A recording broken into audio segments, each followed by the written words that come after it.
영과 육체 모두 건강하시기를 바랍니다. 그렇게 한번 인사합시다.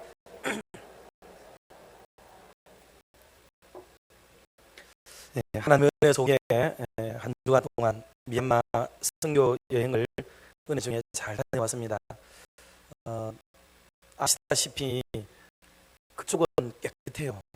우리가 피서를 간 것처럼 이쪽에 우한 폐렴으로부터 피해서 그쪽으로 가는 것 같은 그런 느낌이 들 만큼 그랬습니다. 공항은 우리가 철저하게 마스크를 다 끼웠고요. 그런데 이제 시내로 들어갈 때 항상 저희들 차는 따로 이제 이동을 하게 되니까, 그런데 뚜왕 목사님이 저인데 한 두세 번 얘기하더라고요. 봐라, 미얀마 사람들은 마스크 안 끼고 다니잖아, 이 얘기를 하는 거예요. 처음에는 그래 맞다 이렇게 받았어요. 근데 나중에 보니까 그 말의 뜻이 우리만 끼고 다니니까 좀 그렇다, 그 뜻이었어요. 그래 나중에 우리도 다 벗고 다녔는데, 공항은 작은 공항이든지 큰 공항이든지 공항은 전부 철저하게 검색도 하고 열도 다 체크를 이렇게 해요. 전부 총을 갖다 들이대가지고 쏩니다. 이마에 갖다 대고 쏘는 거. 그래 느낌이 좀 이상해요. 그래가지고 검사하고 그렇게 안전하게 다녔어요. 그래서 안전하고 또 어떤 물리적으로도 위험한 일들, 이런 일들이 좀 있을 수도 있는 상황이었지만 그래도 건강하게 안전하게 잘 다녀오게 된 것은 아마 성도들께서 뒤에서 또 배우에 걱정하고 염려해 주신 그것이 큰 힘이 되었다고 생각을 합니다. 우리끼리 반농담으로 그런 말도 했어요. 우리 도로 갔을 때 우리가 지금 저 외국 갔다 왔다고 우리를 따돌리고 왕따 시키고 이래 하면 우리 어일래 이래 얘기했어요. 그러니까 전부 다 미얀마에 와가지고 떡집하고 건강원 차리고 또 이발소도 차리고 이러자 그랬어요. 그래서 저도 그러면 나도 한인교회 하나 만들어 가지고 그걸로 가겠다, 이제 이렇게 농담으로 그런 얘기도 서로 하면서 은혜 가운데 참 잘 지내왔습니다. 너무 감사를 드리고, 계속해서 우리가 어른들이 농사를 지으면 그랬잖아요. 농작물은 다 주인의 발소리 듣고 자란다, 그런 말을 했어요. 여러분, 선교지는 선교의 사역이 지속적으로 있는 것도 또 중요한 일이겠지만 그 농작물이 주인의 발소리를 들으면은 그게 이해하고 깨달아지고 각성하고 도전받고 그렇게 경각심을 갖게 되는 것처럼 우리 선교지가 돌아보니 그렇더라고요. 중국의 저 운남 쪽에 한 소복히 해놓았어요. 인도에 알다시피 벵가루하고 그 지역에 또 소복히 해놨습니다. 말레이의 한 구렁에 전부 그렇게 해놓았고, 태국의 한 골짜기에 우리 교회가 전부 소복하게 놨어요. 미얀마에도 은혜 가운데 저 디딤 지역에 하나님 은혜 속에 여러 교회들이 힘들다고 해가지고 참 잘 해놓았습니다. 그런데 그 골짜기마다 하나님이 기뻐하는 사람들의 발소리가 들리면 거기 있는 교회와 목사님들이 긴장을 해요. 저희들이 한 번만 가면 그 일대에 여러 교회들이 긴장을 하고 또 본인들의 교회를 직접 찾아오기 때문에 어떻게 이 문제까지 또 오겠는가 하고 생각을 할 수 있잖아요. 그러면 자기들 마음대로 이렇게 저렇게도 할 수 있지만 저희들이 꼭꼭 찾아 걷기 때문에 그네들이 절대로 그 목양지를 함부로 하지 않는 그런 유익도 있습니다. 물론 교회 헌당도 이번에 또 3개나 되었고 해서 사역이 연결되기 때문에 같지만 그런 강점이 또 숨은 강점이 그 속에 있다 하는 것을 기억하고, 저희들도 기도 멈춰버리면 그쪽은 그다 끝 떨어진 연처럼 홀로 하늘 날아서 어떻게 될지 모를 일이에요. 그러니 저와 여러분 영적인 줄을 꼭 부여잡고 세계 선교를 위해서도 기도하시고, 또 여전히 우리 다음 세대 양육을 위해서도 기도하시고, 또 인근의 지역 복음화를 위해서도 기도하시고, 군선교, 방송, 문서, 또 의료 등을 비롯한 곳곳마다 하나님이 기뻐하는 그 많은 지역들을 우리가 이 선하게 노블리스 오블리제라는 말이 있듯이 이 마지막 시대에 책임을 다하는 그런 아름다운 교회, 건강한 교회로 더욱 성장하게 되기를 주님의 이름으로 축복합니다. 이제 선교의 내용들은 이제 밴드나 홈페이지나 기타의 방법으로 저희들이 이렇게 잘 스며들도록 만들어서 성도 여러분들에게 간헐적으로 보고를 드리도록 하겠고, 교회 공식 선교 밴드에는 이미 보고를 다 해놓았습니다. 여러분께서 교회 선교 밴드에 오셔서 이렇게 찾아보시면은 그런 내용들 다 있어요. 그래 보시고, 또 우리 교계 교단지 신문 중에 한 신문사에서는 연락이 와서 이번 페이스북에 올라온 걸 보고 너무 은혜로운 여정이었는데 내용을 좀 요약해 주시고 사진을 주면 본인들의 신문에 게재도 좀 해드리겠다. 이렇게 어젯밤에 또 연락이 오더라고요. 그럴 만큼 복된 걸음, 건강한 걸음을 우리가 걷고 왔음을 공식적으로 이렇게 정도로 보고를 드리겠습니다. 할렐루야. 자, 이제 하나님 말씀을 나누려고 합니다. 하나님의 아들 또 예수 그리스도, 하나님의 아들로 오신 예수 그리스도라는 제목으로 하나님 말씀을 나누려고 하는데요. 기독교 신앙의 최고의 골격 중에 하나가 뭐냐면 하나님이신 예수 그리스도께서 이 땅에 하나님의 아들로 내려오셨다 하는 이 사건이에요. 이 사건이 하나의 중심적 축을 이루고 있습니다. 하나님이 세상에 오셨다. 그런데 하나님이 아들의 모습으로 세상에 오셨다. 하나님의 아들이 오셨다는 말은 하나님의 아들이 오셨다는 말만 있는 게 아니고 하나님이 하나님의 아들로 세상에 오신 거예요. 그러니 하나님이 곧 세상에 오심이 되는 겁니다. 하나님이 오셨다는 것과 하나님의 아들로 오셨다는 것이 다른 의미가 아니고 그것은 사실 같은 의미이기도 해요. 그러니 하나님의 삼위 하나님이 계시는데 제2위 하나님이 내려오셨으니 그분에 대해서 얘기하는 것이 곧 하나님에 대해서 이야기함이 되기 때문에 요한복음에서는 온통 삼위일체에 대한 내용의 말씀으로 가득 차 있다, 이렇게 볼 수가 있겠습니다. 자, 그래서 요한복음은 특별히 예수 그리스도께서 하나님의 아들로 이 땅에 오심을 아주 강조하고 있는 성경이 바로 이 성경이다 하는 것을 기억을 해야 되겠습니다. 먼저 요한복음이 이 부분을 3번씩이나 아주 크게 강조를 하고 있다는 것을 말씀을 좀 더 드리고 싶어요. 다시 말하면 초입 부분에서도 강조하고 중간 부분에도 크게 강조하고 마지막 부분에 결론적으로 가서도 또 강조를 하고 있어요. 소위 저는 이걸 외울 때 김밥 옆구리 터졌다 이렇게 생각을 하고 이게 암송을 하고 공부를 했어요. 다시 말하면 김밥이 있으면 앞쪽에도 밥이 터져 나오죠. 이쪽에도 밥이 있고 그래 끝을 잘라가지고 꼬들배기 제일 맛있는 부분을 제일 먼저 먹고 그러기도 하잖아요. 근데 김밥이 그 안에 내장물을 견디다 못해서 옆이 툭 터져 나버리는 거 있잖아요. 그러니 더 이상 감출 수도 없고 더 이상 품어낼 수도 없고 이게 막 삐져나와 버리는 거예요. 삐져나와 버리는 거죠. 그런 것처럼 요한복음에는 하나님의 아들 되심, 하나님의 사람 되심에 대한 얘기가 가득 차 있는데 이것을 앞으로 막고 뒤로 막아도 견딜 수 없어서 그냥 터져나와 버리는 그런 말씀들로 가득 차 있는 게 요한복음의 전체적 맥락이라 그 말이에요. 이 내용이 오늘 깁니다. 그런데 이것은 나누어서 할 수 없는 이유는 뭐냐 하면 전체를 우리가 그림을 그리고 있는 거거든요. 다시 말해 요한복음의 전체 구성과 내용이 어떤 식으로 되어 있는지를 일목요연하게 전체적으로 봐야 되기 때문에, 그리고 지금 우리가 마태, 마가, 누가 세 권의 성경을 이렇게 계속 들춰오고 있었잖아요. 그런데 요한복음이 또 이 시점에 삽입이 되지 않으면 또 어렵겠다 생각이 되고, 또 이방의 요한복음을 다루려니까 분량은 많아도 오늘 다른 말로 좀 이 내용을 좀 이렇게 근성이라 그러면 그렇지만은 전체적인 그림을 얼른 그리면서 나도 우리가 한 시간에 다루는 게 좀 더 유익이 되고 전체를 보는 눈이 좀 좋겠다 하는 마음을 가지고 오늘 이 긴 말씀들을 좀 빠르게 읽어 나가려고 합니다. 그래도 12시에서 12시 3분 이내는 이 말씀을 그대로 여느 때처럼 마치려고 생각을 하고 있기 때문에 너무 걱정하지 않으셔도 되겠어요. 자, 그러면 요한복음의 먼저 제일 마지막 부분을 먼저 봐야 될 이유가 있어요. 마지막 부분을 보면 그게 오늘 본문의 말씀이거든요. 본문 말씀 이 31절 말씀을 한번 다 같이 합독을 한번 해보도록 합시다. 오직 이것을 기록함은 너희로 예수께서 하나님의 아들 그리스도이심을 믿게 하려 함이요 또 너희로 믿고 그 이름을 힘입어 생명을 얻게 하려 함이니라. 아멘.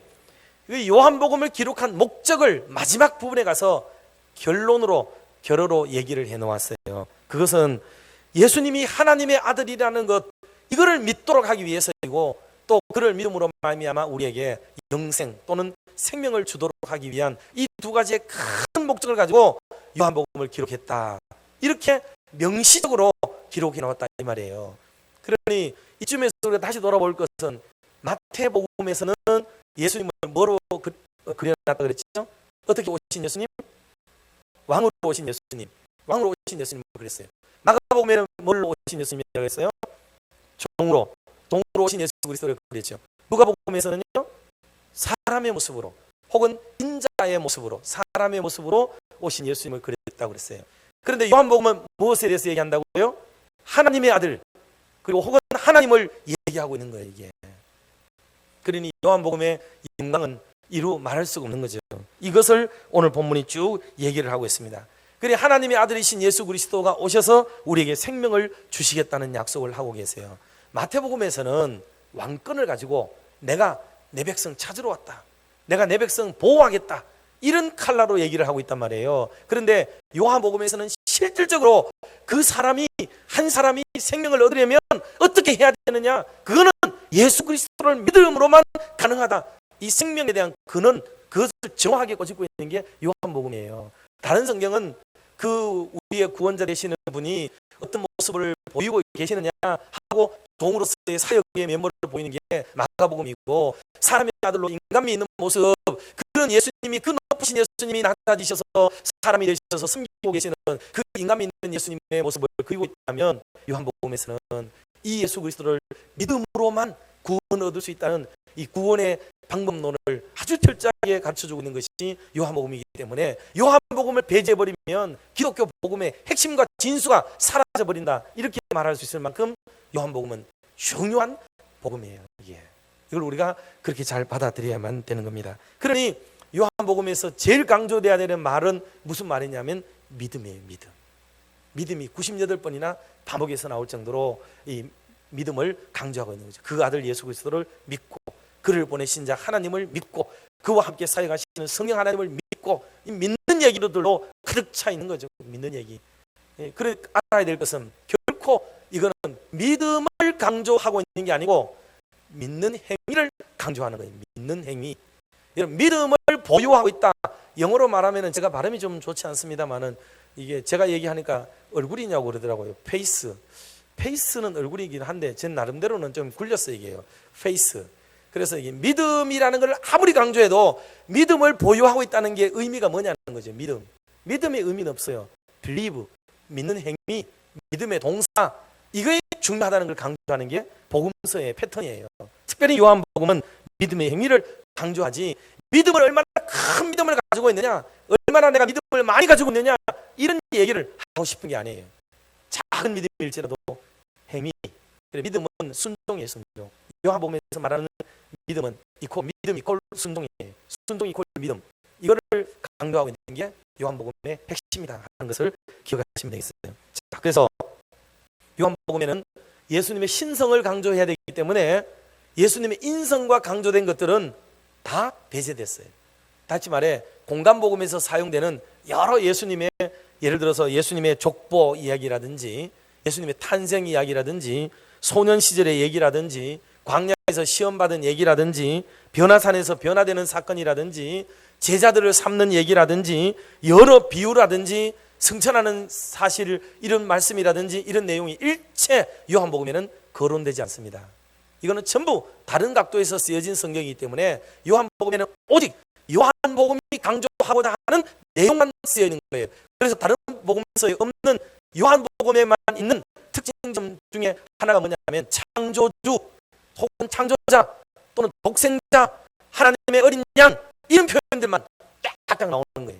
이건 전부 하나님을 상징하고 하나님의 아들, 하나님 되심을 드러내는 어휘들과 표현들로 구성된 말씀들이 요한복음에만 나오고, 아까 말한 내용들은 다른 복음서에는 나와요. 이 복음서마다 동일한 사건을 다루고 있는 것처럼 보여도 그 주안점과 방점이 다 다르다는 거예요. 그리고 요한복음에는 오직 예수님의 신성을 드러내는데 아주 집중하고 있다는 것을 우리가 알아야 되겠습니다. 자, 그래서 요한복음에서 예수님이 하나님을 부를 때에 아버지, 나의 아버지라고 부르는 그것도 많이 나와요. 35번이나 나옵니다. 나와 아버지가 하나다, 이런 표현을 포함해서 이 말씀들이 상당히 많이 나오고 있다 하는 거예요. 이게 요한복음의 결론에 대한 해당되는 부분이에요. 이게 결국은 이걸 강조하기 위해서 요한복음 기록됐다. 그다음 두 번째로는 중간 부분, 참을 수 없어서 터져나오는 옆구리 부분이 뭐냐 하면 이런 말씀들이에요. 요한복음 16장 28절을 먼저 같이 한번 합독하겠습니다. 내가 아버지에게서 나와 세상에 왔고 다시 세상을 떠나 아버지께로 가노라 하시니. 아멘. 유대인들의 사고방식에는 전통이 중요해요. 전통. 우리는 누구 민족이냐, 우리의 선조는 누구냐, 우리의 뿌리는 어디냐, 이게 중요하지 않겠어요? 대단히 강조하죠. 그런데 그게 민족의 혈통과 믿음의 뿌리가 다르지 않아요. 유대 사회는 이게 통일시됩니다. 그러니 자기의 조상이 아브라함이고 그 조상이 아브라함이라는 말의 의미는 믿음의 뿌리도 아브라함이다, 이 말과도 같은 거예요. 그게 아브라함, 이삭, 야곱, 다윗 등을 포함한 이 주류를 얘기하고자 하는 의도는 우리의 뿌리, 우리의 출처가 예수 그리스도가 바로 어디서 오느냐면 아브라함의 뿌리에서 온다. 메시아가 어디서 오시느냐, 유다의 혈통에서 온다. 이게 그들에게는 대단히 중요한 강조점이 있어요. 그런데 정작 오신 예수님이 뭐라고 그러시냐면 나는 아브라함의 후손이 아니다, 아브라함 이전부터 나는 있었다, 이거를 강조를 하시는 거예요. 이게 그래, 나는 거기에 속한 게 아니고 너네들이 말하는 조상에게 속한 게 아니고 인간에게 속한 게 아니고 사실 나는 아버지께 속했고 하늘에 속한 사람이다, 이거를 강조한다, 이 말이에요. 예수 그리스도는 비록 이 땅에 살아도 하늘을 사신 분인 줄 믿으시기를 바랍니다. 오늘을 살아도 내일을 살고 현재를 살아도 미래를 살고 지금 오늘 유한한 세계를 살아도 영생을 사시는 분이 바로 예수 그리스도시라는 것을 주님이 자증하신 내용이에요. 이게 그래서 요한복음에는 말씀드린 대로 예수님의 소속을 아브라함으로 묶거나 한정할 수 없어요. 다윗이 아무리 왕통의 적통이라 할지라도 그걸 가지고 예수 그리스도를 그 안에 묶으실 수가 없어요. 이런 것들은 전부 예표에 불과한 거지, 예표, 보여주기 위함이지 그 자체가 예수 그리스도를 구속하고 속박하고 예수 그리스도 위에 있는 어떤 것들이 아니고 예수 그리스도를 폭발하는 어떤 것들이 아니라 하는 것을 바로 이해를 해야 됩니다. 이단은 이거를 넘지 못해서 항상 그 안에 다 있어요. 그 안에 전부 그 안에 뿌리를 두고 있기 때문에 좀 잘못된 교리로 빠져나가게 됩니다. 격결로 가기는 어렵고요. 자, 그래서 요한은 예수 그리스도가 하늘에 속해 있다는 것을 강조하는데 매 장장마다 예수 그리스도가 하늘에 속해 있다는 것을 강조를 해요. 예컨대 1장 49절, 2장 11절, 3장 16절, 4장 26절, 5장 25절, 6장 33절, 7장 37절, 8장 58절, 9장 37절, 10장 30절에, 11장 27절에, 12장 32절에, 13장 13절에, 14장 1절에, 15장 5절에, 16장 7절에, 17장 1절에, 18장 37절에, 19장 30절에, 20장 28절에, 21장 22절에 계속해서 매 장마다 예수님이 이 땅에 속한 존재가 아니고 하늘에 속한 신분을 가진 분이라는 것을 끊임없이 강조하는 게 요한복음에서 강조하고 싶은 내용이에요. 이걸 알고 요한복음을 읽어야 요한복음 읽을 때에 그 의도를 알고 그것이 목적한 바를 알고 그 방향을 따라갈 수 있지 않겠어요? 그런 성경을 읽을 때에 이런 기초적 배경, 시대적 배경, 이런 교리적 배경을 이해하고 이렇게 성경을 읽어가는 것은 대단히 중요합니다. 그냥 기록되었다고 이렇게 막 읽어가서 그게 본 뜻에 부합할 수 있느냐, 미치기 힘이 들어요.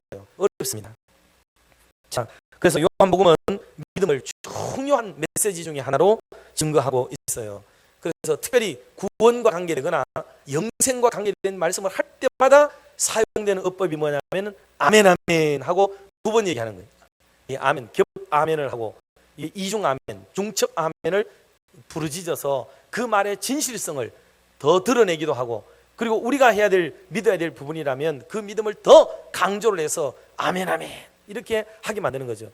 아멘을 우리말로 번역하면 진실로라는 뜻으로 기록되어 있어요. 그래서 요한복음에는 내가 진실로 너희에게 이르노니 라는 표현이 많이 나오고 있죠. 이 진실로라는 말이 그게 바로 아멘 아멘이라는 이중 아멘의 의미가 되는 것입니다. 이게 25번이나 나올 정도로 반복해서 나온 말이 바로 이거예요. 이게 견딜 수 없어서 예수 그리스도가 하나님의 아들이라는 것을 중간 부분에서 계속 말씀하고 있는 게 이 본문의 말씀이다 하는 거예요. 그 다음에는 다시 처음으로 돌아가면 첫 부분에도 이 말씀이 당연히 시작 부분에서 강조하고 시작을 해요. 이 말씀을 듣고 지금 읽어보면 내용이 좀 달라요. 세 번째는 앞부분에서 한번 보죠. 앞부분에 요한복음 1장 11절 12절 말씀을, 유명한 말씀이죠. 같이 한번 합독을 해봅시다. 자기 땅에 오매 자기 백성이 영접하지 아니하였으나 영접하는 자 곧 그 이름을 믿는 자들에게는 하나님의 자녀가 되는 권세를 주셨으니. 아멘. 왜 하나님의 자녀가 되는 권세를 주신다고 이런 표현을 써야 되느냐? 왜냐하면 예수 그리스도가 하늘에 속한 분이고 하나님의 아들로 이 땅에 오셨기 때문에 당연히 그가 하고자 하는 모든 사역은 이 땅의 백성들을 구원을 한다는 말의 의미는 그 백성들을 전부 하나님의 백성 되게 하심이죠. 하나님의 백성 되게 만드는 것, 이거 하나님의 자녀 되게 만드는 것, 이것이야말로 구원이라고 설명을 하고 있는 거죠. 육신의 사람들은 예수를 볼 때 목수의 아들이 아니냐, 저들의 자매가 우리가 있지 않느냐, 저는 아브라함의 후손이 아니냐, 다윗의 혈통에서 난 사람이 아니냐, 기껏 알아봤자 역사를 지식적으로 분류하고 아는 것뿐이에요. 꿰고 있는 것뿐이에요. 그를 절대로 하나님의 아들이신 예수 그리스도로 믿음으로 수납하지는 않는다는 거예요. 그러니 그들에게 뭔 구원이 있겠냐고요. 그게 유대사학계가 아무리 큰 소리 치고 전례적으로 전해오는 예수에 대해서 신분적으로 또 육신적으로 전통적으로 족보를 가지고 아무리 실상을 안다고 할지라도 그것은 오직 아는 것에 불과하지 그게 생명을 가져올 만한 위대한 일은 될 수 없다는 거죠. 그런데 요한복음에 기록된 것처럼 예수 그리스도를 영접하는 자, 하나님의 아들임을 알고 그분을 모셔드리는 자들에게는 하나님의 자녀가 되는 이 권세를 주셨다는 이 놀라운 말씀을 요한복음 앞부분에서 하면서 시작을 하고 있는 거예요. 사랑하는 성도 여러분, 저와 여러분이 한치 의심 없이 예수 그리스도를 우리의 구주, 하나님이시고 하나님의 아들로 우리를 구원기 위해 이 땅에 오신 메시아, 구원주로 믿으시기를 주 예수의 이름으로 축원합니다. 이게 믿어지 않아요. 이거 하나를 위해서 사실은 모든 성경과 상황이 집중되고 있는 거죠. 자, 그러면 요한복음에 나타나는 여러 기적들이 많이 있는데요. 이게 다른 복음서에 기록된 기적과는 컬러가 달라요. 목적도 다르고요.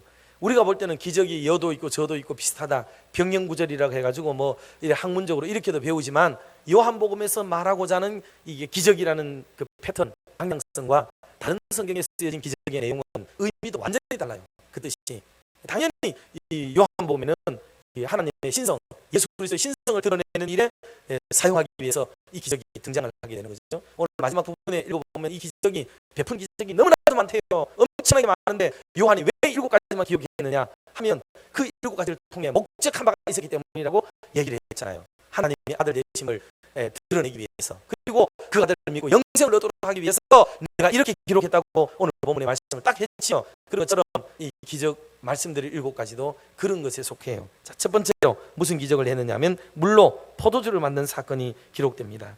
그런데 요한복음 2장 5절 말씀 같이 한번 얼른 보도록 합시다. 그의 어머니가 하인들에게 이르되 너희에게 무슨 말씀을 하시든지 그대로 하라 하니라. 아멘. 긴 설명을 드릴 수는 없어요. 순종, 말씀대로 하라는 거예요. 행동하라는 거예요. 액션을 취하라는 겁니다. 무브먼트를 하라는 거예요. 앉아가지고 내가 페이스를 얼마나 가지고 있느냐, 내가 얼마나 누적시켰느냐, 얼마나 위대한 믿음을 가지고 있느냐, 이따위로 세월 보내지 말라는 거예요. 작은 걸 하더라도 순종하라, 움직이라, 행동하라. 이것을 강조하는 게 요한복음이에요.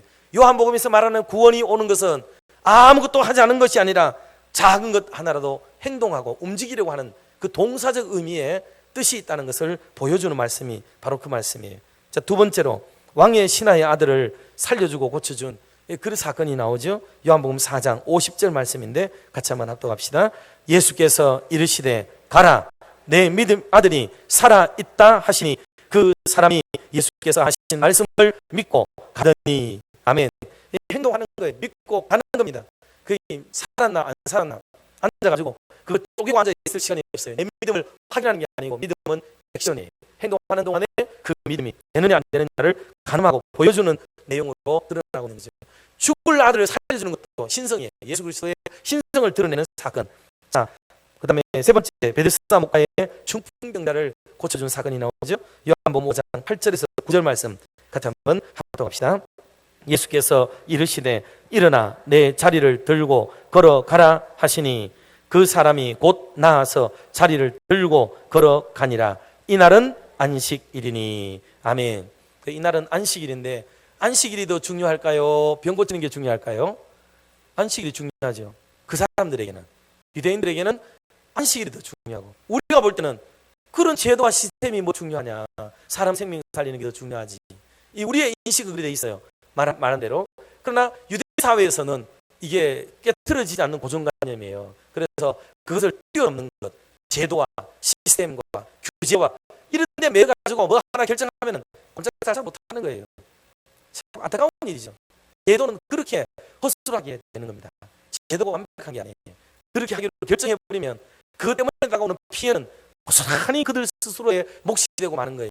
주일날이라고 안식일이라고 아무것도 하지 못한 채 사람이 죽어가는 것도 지켜보아야만 된다면 그만큼 어리석은 일이 어디 있겠냐고요. 그런데 주님은 그것을 뛰어넘는 일로 보여주셨고, 역시 이 사람에게도 자리를 들고 걸어가라 하고 하시는 이 말씀, 행동 지령을 지금 내리고 있는 모습을 보여주고 계시는 거예요. 자, 네 번째, 5,000명을 먹인 사건이 나타나요. 요한복음 6장 14절. 이게 요한복음에 나타나는 7가지 기적을 지금 말씀드리고 있는 거예요. 자, 같이 한번 봅시다. 그 사람들이 예수께서 행하신 이 표적을 보고 말하되 이는 참으로 세상에 오실 그 선지자라 하더라. 아멘.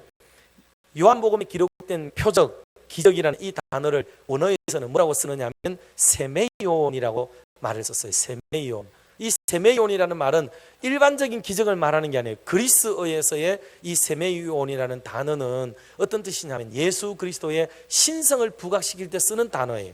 일반적으로 기적이 일어났다, 이적이 일어났다 이런 따위에 쓰는 그런 단어와 구분된 단어. 그래서 예수 그리스도의 신성을 특이하게 보이기 위해서 특장점으로 강점적으로 드러나고 부각시키기 위해서 쓰는 이 단어가 세메이온이라는 단어인데, 이 단어를 씀으로써 지금 요한복음에 나타나는 기적들은 다 예수 그리스도의 신성을 부각시키기 위해서 쓰여진 의도를 가지고 있다는 것을 우리가 알 수가 있는 대목이에요. 자, 그 다음에는 무리를 걸으신 사건이 5번째 사건이에요. 이 사건이 나타납니다만 이것도 우리가 잘 아는 사건이에요. 성경 읽지 않더라도 물리로 걸어오라 할 때 행동할 때는 빠지잖아요. 그러나 의심할 때는 빠져들어가 버리게 되는 그런 비참한 결과가 오게 되는 거죠. 믿음으로 행동할 때 역사가 일어납니다. 6번째는 맹인의 눈을 뜨게 한 사건이에요. 자, 요한복음 9장 38절 말씀 같이 한번 봅시다. 이르되 주여 내가 믿나이다 하고 절하는지라. 아멘. 이 믿나이다, 내가 믿음을 가지고 있습니다 이 얘기가 아니고 예수 그리스도를 내가 빌리브합니다, 믿습니다 라고 얘기를 고백하고 있고요. 또 절한다는 말은 신에게 엎드린다는 뜻이에요. 신에게. 다시 말하면 예수 그리스도를 신으로 지금 섬기듯이 이렇게 절하고 높여드리는 경배의 대상으로 발견했다는 것을 보여주는 것이 맹인의 사건을 통해 드러내고자 하는 요한의 의도예요. 마지막 7번째는 부활 사건이죠. 나사로를 부활시키는 사건인데, 이 사건도 요한복음 11장 27절에 기록된 사건 말씀인데요. 같이 한번 합독해 봅시다. 이르되 주여 그러하리다. 주는 그리스도시요 세상에 오시는 하나님의 아들이신 줄 내가 믿나이다. 아멘. 이렇게 말함으로써 마르다의 신앙 고백, 가족의 믿음이 기적을 가져오게 되는 큰 사건이죠. 어떻게 사람이 죽었다가 살아날 수가 있겠어요? 이거는 사람이 할 수 있는 일이 아니라는 거죠. 이건 오직 믿음의 책임자 또는 믿음의 오너, 그리고 생명의 주권자, 주관자이신 하나님만, 주님만 하실 수 있는 사건임을 드러내는 사건이 바로 나사로 부활 사건이에요. 자, 그래서 요한복음에 기록된 7가지 사건은 전부 생명 사건이고, 이건 일반인이 할 수 있는 사건이 아니고, 주술적 사건이 아니고, 일반 미신이 할 수 있는 사건이 아니고, 모두가 창조주, 독생자, 하나님의 아들로서만 하실 수 있는 위대한 사건임을 드러내고자 하는 게 이 집필가 있던 요한이 의도했던 방향성이에요. 다른 성경에 기록돼서 복음을 단순히 믿게 만들려고 했던 일반적인 사건과는 조금 차별이 있는 그런 사건이라는 것을 결론적으로 얻어볼 수가 있습니다. 말씀이 다 끝난 게 아니에요. 자, 그 다음에 3번째로 예수님이 7가지 자기 증거를 한 사건이 나타나요. 내가 누구냐? 요한복음에서 본인을 얘기하시는 거죠. 본인. 당신이 스스로를 드러내는 사건이 나와요. 그러면 본인 입으로 얘기하는 걸 보면 본인이 누구인지 알겠죠. 그 다증이라고 하는 것을 우리가 보게 되는데, 첫째는 나는 생명의 빵이다. 예수님이 생명의 떡이다 이렇게 말씀을 했어요. 요한복음 6장 35절 같이 봅니다. 예수께서 이르시되 나는 생명의 떡이니 내게 오는 자는 결코 줄이지 아니할 터이요 나를 믿는 자는 영원히 목마르지 아니하리라. 아멘. 예수님이 하신 이 사건들은 그냥 하는 말씀이 아니고 전부 유대 사회가 기존적으로 가지고 있던 방향과 틀을 깨는 말씀들이에요. 이때 사람들은 전부 누구를 가장 칭송하고 높이느냐? 모세죠, 모세. 왜? 모세는 이스라엘 민족을 죽음에서 건져낸 사람이잖아요. 사지에서 건져냈고 압박에서 핍박에서 건져낸 위대한 지도자인데, 그런데 너네들 생각해봐라. 그때 기적을 보고 만나도 먹었지, 또 그리고 메추라기도 먹었지, 그리고 목이 마를 때 반석에서 물도 마셨지. 그런데 그거 마셨다고 그 뒤로 빵 안 먹고 떡 안 먹고 그랬어? 계속 마시고 해야지. 그런데 주님이 주시는 것은 그렇지 않다는 걸 말하는 거예요. 내가 주는 물은 영원히 목마르지 않고 내 배에서 영원뜻이 샘솟듯이 솟아나는 이 물을 마시게 되면 영생하게 될 것을 주님이 말씀하고 있고, 내 떡을 먹으면, 내가 주는 떡을 먹음으로 사람이 영생한다는 것을 보여줌으로 대비시켜서 얘기하고 있는 패턴이에요. 예수님의 방법이에요. 말씀하시는 방법. 예수님 말을 문자 끝으로만 들으면 안 돼요. 그 말씀의 배경이 어디서부터 출래되어졌는지를 염두에 두고 말씀을 묵상해 보면 깊은 구약적 배경을 깔고 있다는 것을 알 수가 있습니다. 자, 나는 세상의 빛이다. 두 번째 말씀을 하셨어요. 세상의 빛. 주님을 따르는 사람들은 어둠 속에 다니지 않겠죠? 당연히 밝은 빛 속에 살게 됩니다.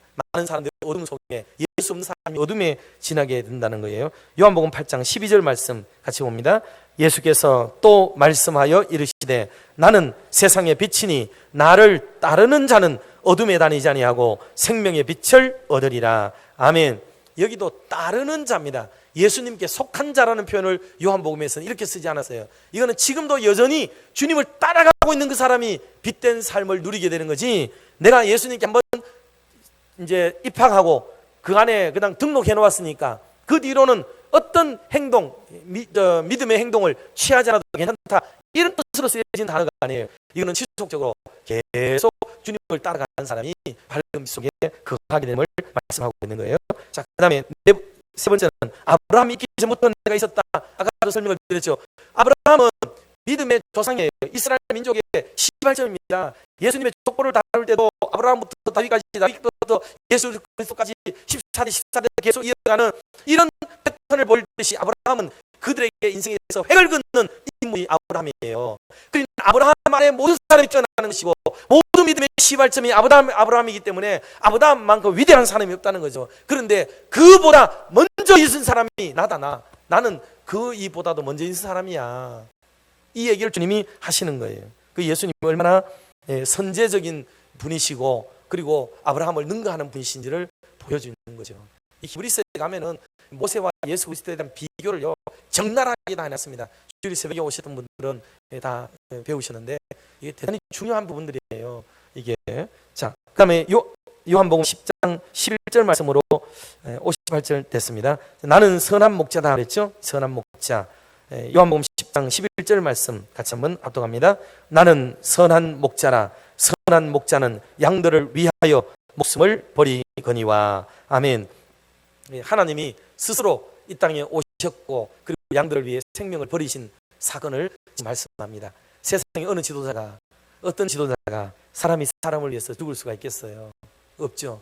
백성이야말로 임금을 위해 존재하는 거고 나라를 위해서 소모하는 소모품이고 그런 정도라고 생각하고 정권을 다루는 분들이 하고 있죠. 오늘도 우리 장로님이 목매어가지고 나라를, 백성을 진짜 위하는 정부가 정권이 되기를 기도하고 있지만은 저들의 마음에는 백성이야말로 나라야말로 본인들을 위해서 존재하고 그 자리를 차지하는 자의 것이라고 여기게 되는 이런 소유 의욕이 그들에게 왕성합니다. 이건 비단 우리나라만 그런 것도 아니고 다른 나라도 그러하고 비단 근래에만 그런 게 아니에요. 이건 고대 사회에서부터 계속 그렇게 해왔던 패턴이에요. 이거는 사람이 왕이 될 때는 항상 그래왔던 겁니다. 하나님이 왕이 되시면은 백성을 위해서 죽을 수 있다는 것을 말씀함으로 선한 목자의 위대성을 드러내는 거예요. 그래서 우리는 나를 위해 죽으신 예수 그리스도를 믿는 이 기독교에 지금 몸담고 있다는 것이 또 주님을 따라간다는 게 얼마나 감사하고 은혜로운지를 우리가 믿음으로 수납하시기를 주의 이름으로 축복합니다. 그리고 나는 부활이요 생명이다 말씀을 했어요. 부활이다 생명이다.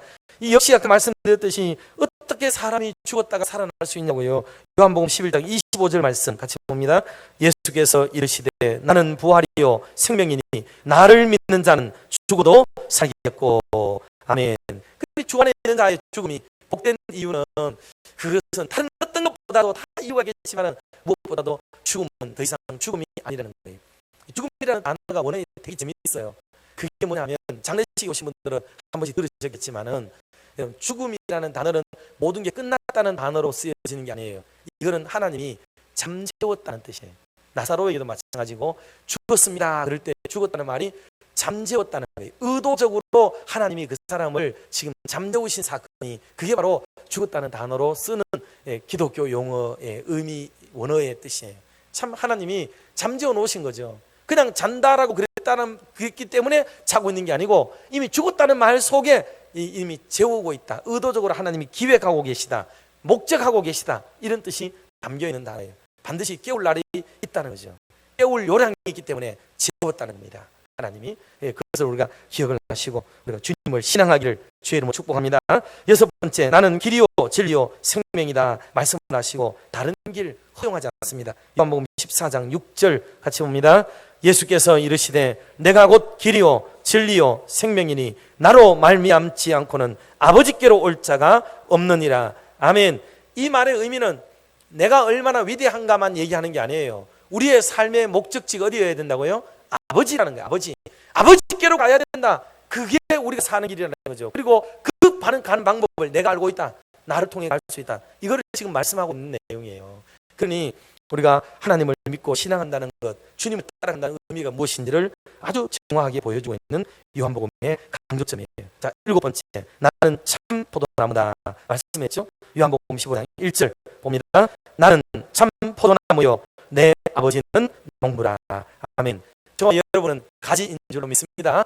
가지가 살려면 어떻게 해야 돼요? 원줄기에 붙어 있어야 되잖아요. 이 생명관계를 얘기하는 거예요. 이 요한복음은 전부 우리의 생명관계를 얘기하기 위해서 기적도 말씀도 주님에 대한 호칭도 이 모든 것들이 다 하늘 생명에 연결되어지는 임세적인 의미에서 사용되는 어법을 구사하고 있다는 것을 알 수가 있는 거죠. 그래서 요한복음은 끝없이 예수 그리스도가 하나님의 아들 되심, 하나님 되심, 이것을 말씀하고 있는 거예요. 자, 끝으로 그러면 이제 3분 동안 하나님의 아들이시라는 증명을 이분들이 하셨어요. 7분이 증명을 했는데 첫째, 세례 요한. 성경만 좀 보여주세요. 읽지는 않겠습니다. 세례 요한이 말했는 것은, 세례 요한은 말라기 선지자가 끝나고 400년의 공백기가 있어요. 흑암기라고도 하고, 그걸 지나고 세례 요한이 선지자로 나타나요. 그래서 세례 요한은 선지자의 대표적인 의미로 많이 성경 해석상 사용이 됩니다. 그러니 지금 이분이 하나님의 아들이심을 증언한다는 이 말은 모든 선지자들을 대표하는 의미로서도 말하는 것이라고 볼 수 있어요. 자, 두 번째는 나다나엘이에요. 나다나엘은 요한복음 1장 49절에 나오는 말씀인데, 이 나다나엘은 모든 믿는 자들을 대표하는 의미로서 말하는데, 당신은 하나님의 아들이시오, 하나님의 이스라엘의 임금입니다, 이 고백을 하고 있는 거예요. 끊임없이 요한복음에서는 예수 그리스도가 왕 되심을, 또 하나님의 아들 되심을 말씀하고 있어요. 자, 베드로의 얘기가 6장 69절에 나옵니다. 이 베드로는 12제자를 대표하는 사람의 말로서 하나님의 거룩한 자이다 고백을 하죠. 자, 마르다 얘기는 요한복음 11장에 아까 우리가 살펴보았는데요. 11장 7절, 27절에 가면 주여 그러하매다 주는 그리스도시요 세상에 오시는 하나님의 아들이신 줄 내가 믿나이다. 요한복음은 처음부터 끝까지가 이걸로 꽉 차 있는 거예요. 하나님의 아들이라는 거. 이걸 우리가 알고 요한복음을 읽어야 되는데, 요한복음을 자의적으로 해석하고 내 마음대로 읽고 어떤 구절이 내게 은혜가 된다고 그것만 붙들고 있고 하면 요한복음이 원래 목표하고자 하는 그 달성의 목표의 달성을 하지 못하는 안타까운 일이 벌어지지 않겠어요? 이걸 우리가 이해를 하고 읽어야 되는 거예요. 자, 또 도마가 나오죠. 다섯 번째는 도마는 그 의심 많은 사람인데도 불구하고 20장 28절에 보니까 예수께 나의 주님, 나의 하나님 이렇게 고백을 했다고요. 이것을 우리가 잘 알아야 됩니다. 그러니까 도마는 의심 많은 사람, 또 철저하게 의문을 가진 사람, 학구파, 탐구파 이런 사람들 대표하는 사람이라고 볼 수가 있는 거예요. 자, 요한도 스스로도 얘기를 했어요. 오늘 31절에 나오는 말씀인데, 아까 우리가 읽었던 말씀이에요. 이건 하나님의 아들 그리스도심을 믿게 하기 위해서이고, 또 믿고 그 이름을 힘입어서 생명을 얻게 하도록 하기 위한 거라고 요한 스스로가 예수 그리스도에 대해서 결론적으로 평가를 이렇게 하고 있다는 거예요. 무엇보다도 마지막으로 예수님 자신도 스스로를 향하여 뭐라고 하시느냐 하면 요한복음 10장 36절 끝으로 다 같이 한번 합독합시다. 하물며 아버지께서 거룩하게 하사 세상에 보내신 자가 나는 하나님의 아들이라 하는 것으로 너희가 어찌 신성모독이라 하느냐. 아멘.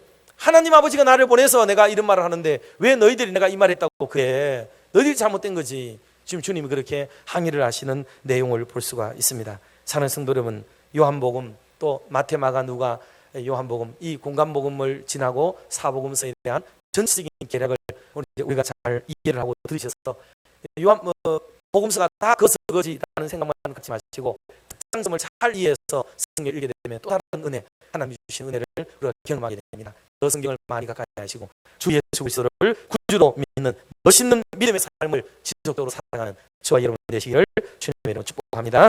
기도하겠습니다.